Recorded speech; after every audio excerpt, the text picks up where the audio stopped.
Cooking with Cori. I'm your host, Chef Cori Dern, and I'm also a proud media spokesperson for Foodland Ontario, where we know good things grow.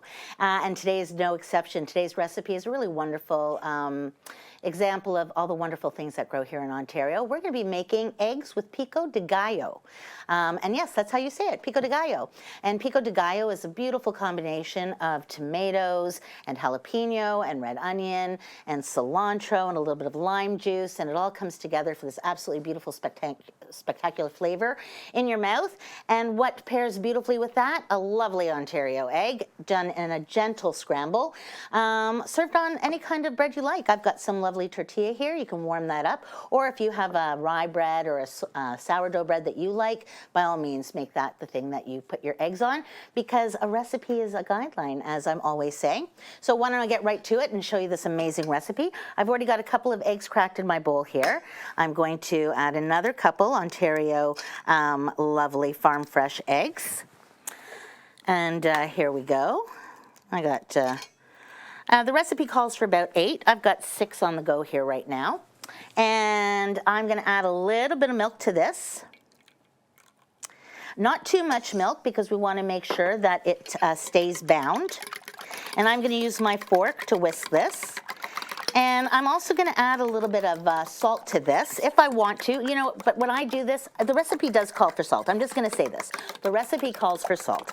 I'm that person who likes to add salt after the fact, not during, because salt can make something really wet. And if I'm already adding milk to this, then I just want to make sure that my eggs set nicely, as opposed to being really wet or runny. So I'm just going to put my pan up here to about medium high. I don't want it to smoke, and I'm going to add a little bit of butter to my pan, and you can see that this is melting very, very, very quickly.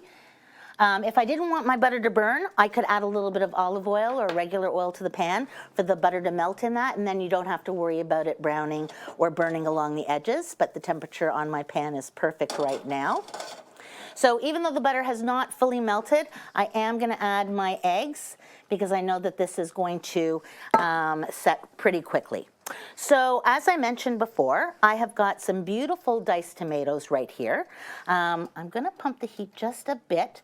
Temperature is really important when you're scrambling eggs. I'm just going to pump the heat just a bit and watch as it starts to kind of develop little fluffy clouds, or as I like to call them, little curds, so that when I start to fold my eggs, they will cook but not be fully set. You don't want them to be dry or burnt. You want them to be just set, and I'll absolutely demonstrate that for you. So right here, I've got some beautiful tomatoes, and to the tomato, I'm going to add, let me just grab a knife or a spoon right here. I'm going to add some of the jalapeno that I've already diced up. And again, if you want this to be spicier, you can always add the pith or the seeds. Or give it a shot of something else that you like cayenne. I've got some beautiful Ontario red onion right here. It's already coming together really lovely. Again, you can add salt or pepper to taste if you feel like it. I've got my lime juice here, but first and foremost, I think what I'm going to do is I'm going to chop up my cilantro. Now, cilantro is one of those things that I know that you folks at home are probably sitting there saying, it tastes like soap. Okay, so to you, it does taste like soap. You're not crazy. To others, it tastes absolutely delicious, and I'm one of those people who thinks it tastes absolutely delicious, even though originally I felt it tasted like soap. And the way that I got over it tasting like soap was that I learned how to cook with it.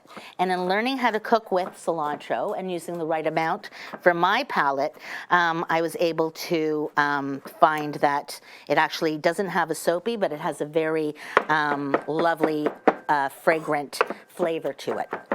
It's kind of like when you're eating something that's really spicy. The first time you have something that's spicy is crazy spicy, and then the next time you have it, it's not nearly as spicy. Oh, look at that. I'm not going to do that fancy flour that we've seen in the past, but I am going to incorporate this. We can see that it's actually curding very, very nicely.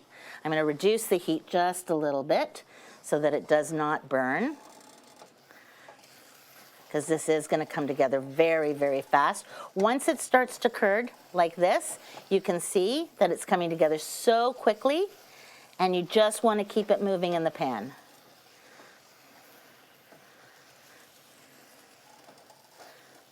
Just beautiful.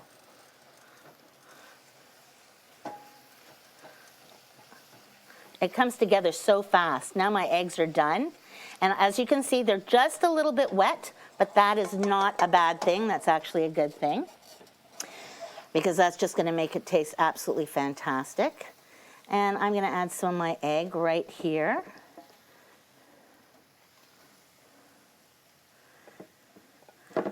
I got a little toasty, but I don't mind. There we go, some beautiful egg. Turn this off the element so it doesn't burn.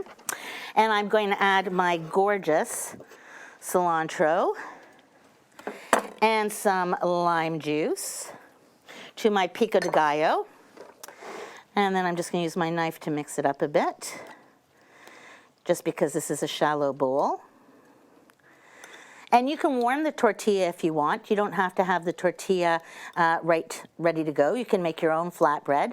I find that when it's warm, just like these are, it's easier to fold them and eat it.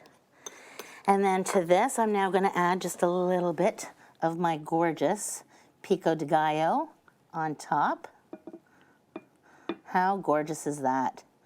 And breakfast is ready to be enjoyed right off the bat. It took all of what, 5 minutes to make this absolutely beautiful, beautiful dish. If you want this recipe, I'm going to encourage you to go to foodlandontario.ca or go to my website, chefcori.com. Thank you so much for watching this episode. Remember that good things grow in Ontario. And if you're looking for some inspiration, you can always go to Foodland Ontario and check out their availability guide. And that lets you know seasonally what's available. So if there's a recipe that you really want to do, but you're looking for some inspiration on how you can make that recipe your very own, check out the availability guide, and that'll let you know what's in season and when it's in season. Also, support your local farms, support your local grocer. Amazing foods grow here in Ontario. Take advantage of that and do this beautiful recipe of eggs with Pico de Gallo. We'll see you next time. Thanks for watching.